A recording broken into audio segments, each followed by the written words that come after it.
नमस्कार दोस्तों, आप देख रहे हैं संस्कृति टीवी। दोस्तों, ज्योतिष शास्त्र में चंद्रमा का विशेष महत्व बताया गया है। कहा जाता है कि चंद्रदेव का विवाह राजा दक्ष की 27 पुत्रियों के साथ हुआ था। चंद्रदेव के विवाह का मुख्य कारण उनका सौंदर्य था।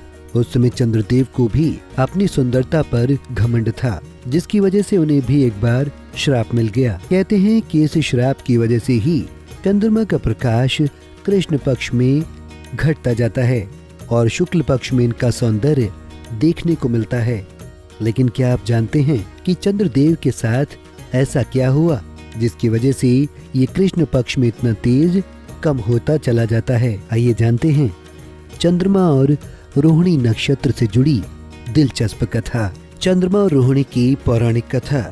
धर्म ग्रंथों के मुताबिक राजा दक्ष की 27 पुत्रियां थीं, जिनमें से एक का नाम रोहिणी था, जिसे नक्षत्र के रूप में भी जाना जाता है। कहते हैं कि राजा दक्ष की 27 पुत्रियों का विवाह चंद्रमा के साथ हुआ था। एक दिन चंद्रमा जब विचरण करने के लिए निकले, तब उनकी नजर राजा दक्ष की पुत्री रोहिणी पर पड़ी। इस क्रम में चंद्रमा का मन रोहिणी पर आसक्त हो गया, जबकि दूसरी ओर चंद्रदेव की सुंदरता और तेज को देखकर राजा दक्ष की अन्य पुत्रियों का दिल भी उन पर आ गया। चंद्रमा को जब इस बात की जानकारी हुई कि रोहिणी और उनकी अन्य पुत्रियां चंद्रदेव के प्रेम में आसक्त हो गई हैं, तो वो अविलंब राजा दक्ष के पास पहुंची, जिसके बाद उन्होंने राजा दक्ष के समक्ष उनकी 27 पुत्रियों से विवाह का प्रस्ताव रखा। राजा दक्ष को इस बारे में जानकर आश्चर्य तो हुआ, लेकिन जब उन्हें पुत्रियों की इच्छा का पता चला तो उन्होंने उन्हें बहुत हद तक समझाने का प्रयास किया। मगर दक्ष प्रजापति के लाख समझाने के बाद भी जब उनकी पुत्रियां न मानी, तो वो अपनी पुत्रियों का विवाह चंद्रमा के साथ करने को राजी हो गए।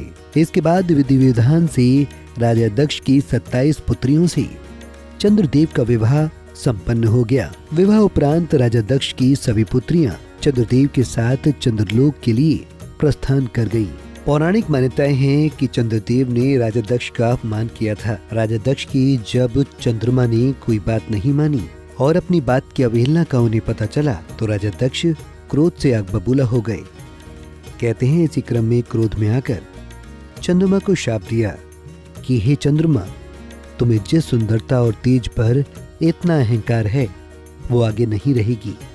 इसके साथ ही राजा दक्ष ने चंद्रमा को क्षयरोग से पीड़ित होने का श्राप दे दिया, जिसकी वजह से चंद्रमा का तेज शनै शनै कम होता गया। राजा दक्ष के श्राप के परिणाम स्वरूप चंद्रमा के पास ना तो सुंदरता बची और न ही पहले जैसा तेज।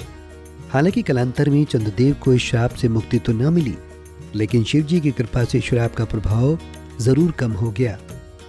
शिव जी ने चंद्रमा को आशीर्वाद दिया कि उनका तेज कृष्ण पक्ष में घटेगा और शुक्ल पक्ष में पूर्णिमा तक बढ़ता जाएगा। यही वजह है कि कृष्ण पक्ष में चंद्रदेव निस्तेज हो जाते हैं और शुक्ल पक्ष में पूर्णिमा तिथि को सौंदर्य की शिखर पर होते हैं। तो दोस्तों, उम्मीद करते हैं आपको ये वीडियो पसंद आई होगी। अगर पसंद आई हो तो वीडियो को लाइक करें, कमेंट करें और हमारे यूट्यूब चैनल को ज़्यादा से ज़्यादा सब्सक्राइब करें। अगर आप ये वीडियो फेसबुक पर देख रहे हैं तो वीडियो को लाइक करें, कमेंट करें और हमारे फेसबुक पेज को शेयर करना ना भूलें। और ऐसी जानकारी के लिए जुड़े रहें संस्कृति टीवी के साथ।